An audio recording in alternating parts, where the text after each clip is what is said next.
Several miles outside of the city, as the darkness of the outskirts began to close in around Lucy, the full gravity of what Sam had done and where he was began to settle in. He had never been outside of Point Pleasant until earlier today, and within a short 12 hours he had traveled through several magical portals and been kept captive at Quimble's in the heart of Unity City, a city he just finished escaping. And now he was... well, he didn't know where he was. He knew that he was traveling through what was popularly called the Wilds, unsanctioned areas between cities and towns. Cities and towns that were properly protected by veils, that is. Or at least, that was theory.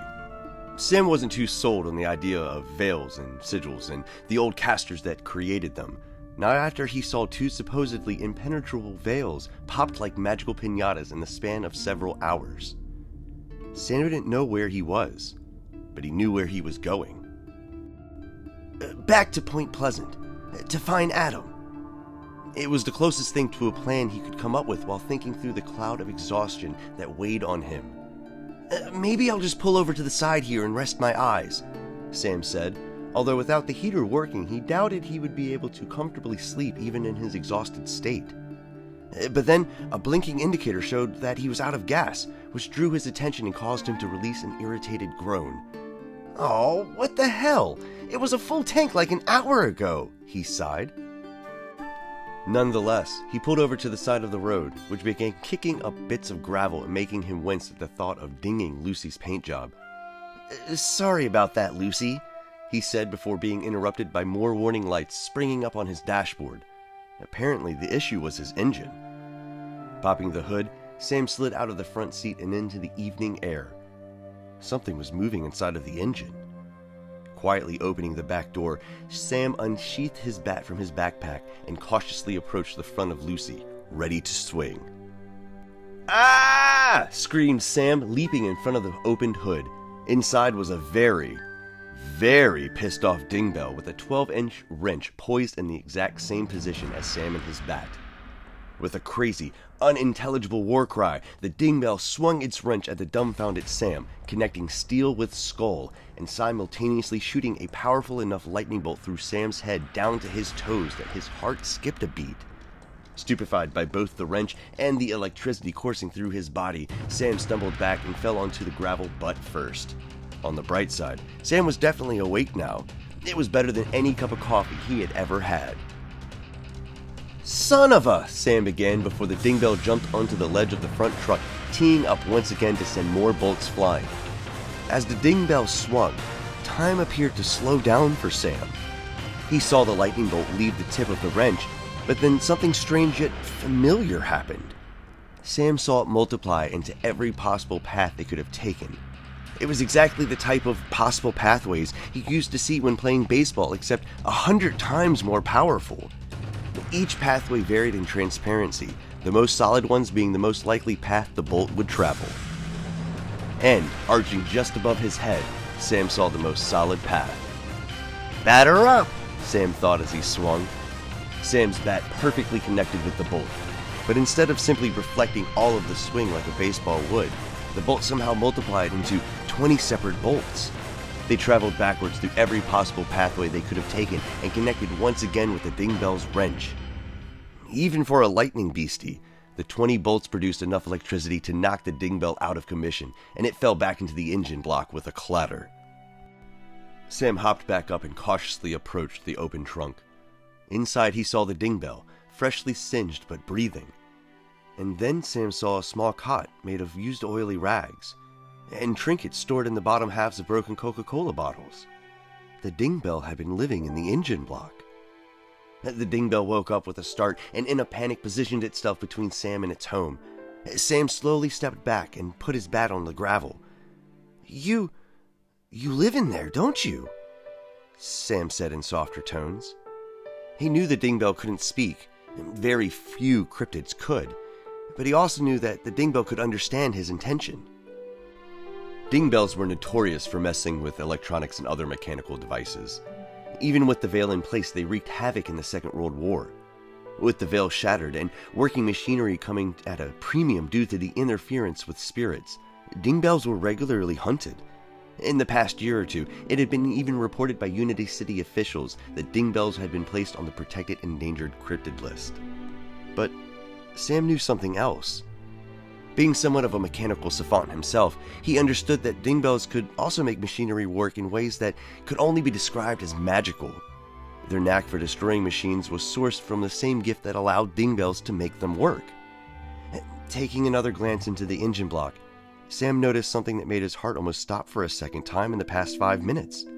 The engine block was almost entirely gone. The dingbell is Lucy's damn engine, Sam thought in wonderment, and it wasn't an entirely crazy notion either. There were theories floating around that entire towns and even cities had their electrical power grids powered in one way or another by cryptids. A car a small change by comparison. "Okay, listen," began Sam in an even calmer voice, opening his hand as a peace offering. "You gotta live, and I need Lucy here to be functional." The dingbell tilted its head to one side as though trying to understand exactly what Sam was offering. "What do you say? Friends? I'll let you stay here in the engine as long as you keep Lucy happy and running," Sam said with the wariness creeping back into his voice. He could certainly use an ally right now. Maybe even a friend.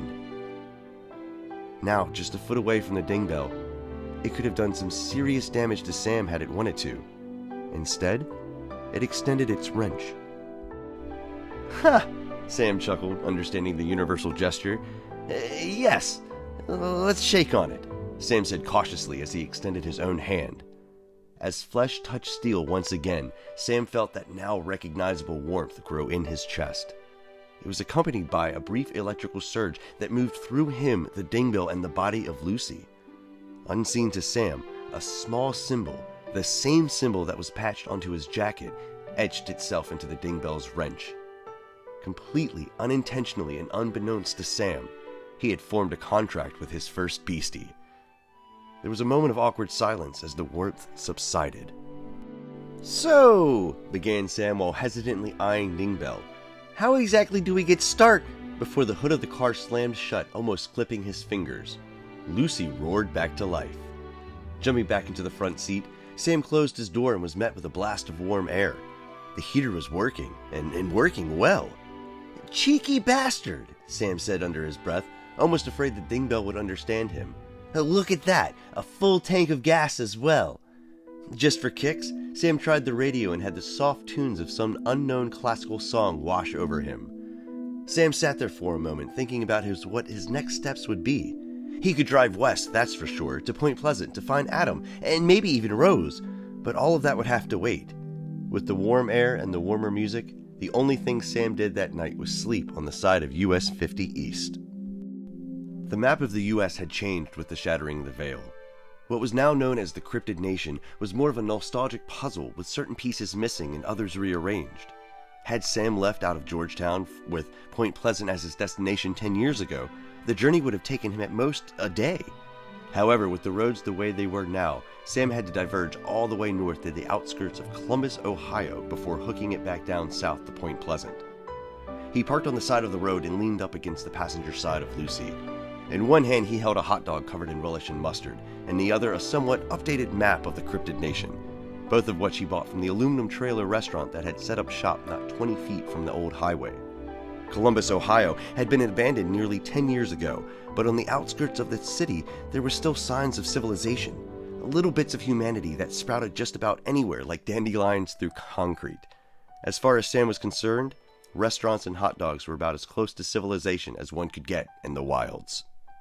Im's spellbook hadn't revealed any further secrets to Sam since his encounter with the gargoyles. In fact, it was as blank to him as it had been to the Rainbow Wizard. Sam tried not to take it too personally. "What the hell do you eat, by the way?" Sam asked through a mouthful of relish, slamming his fist on Lucy's hood. He had tried to feed the cryptid any number of things in the 3 days they had been on the road together, but nothing took. Sam suspected the damn thing ate electricity.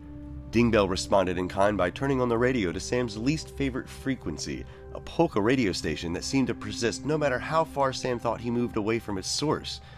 Maybe he was moving towards it. Who knew? Sam leaned in through the passenger window and changed the station to Cryptid Storm FM, a station that broadcasted nationwide straight out of Unity City. Cryptid Storm FM spoke about sightings of cryptids, spirits, and anything else that slipped through the veil, as though they were storms or weather fronts. That's right, Jim. We have a cold front of spirits moving west of Nashville, Tennessee. Source unknown, the broadcaster said in his all-too-smooth voice. This one's a doozy, folks. Avoid if you can. Reports show that this cold front is several miles long and just as miles deep. Jim played off his partner's upbeat tone. Wow, that's got to be several 100,000 people all moving together. What do you think, Jim? Could the source of this spirit storm be coming from Nashville itself? Hard to say, Lawrence. These spirit storms sure do love to move, and when they move, and then in perfect practice unison, they move! Spirit storms were something Sam had until recently only read about, but in the past 3 nights alone he had seen their lights on the horizon half a dozen times. They were huge, rambling crowds of lost spirits wandering the countryside and plains of the Cryptid Nation. No one knew where they originated, but the main theory was that they poured out of the cities with the shattering of the veil. Sam never got too close to them if he could avoid it, and their storm fronts were part of the reason he had to diverge off his course to Point Pleasant. Just as Sam was finishing his hot dog and about to wipe his hands on his jeans, the Cryptid Storm FN reporter's voice took a deeper, almost scared tone. Lawrence, this just in. Jim's silence was deafening. What? What is it, Jim? Lawrence said over the air, almost sounding more frightened at his partner's tone than whatever was scaring Jim. Oh no, we are very sorry to report this, folks, but there's been another sighting of Mothman.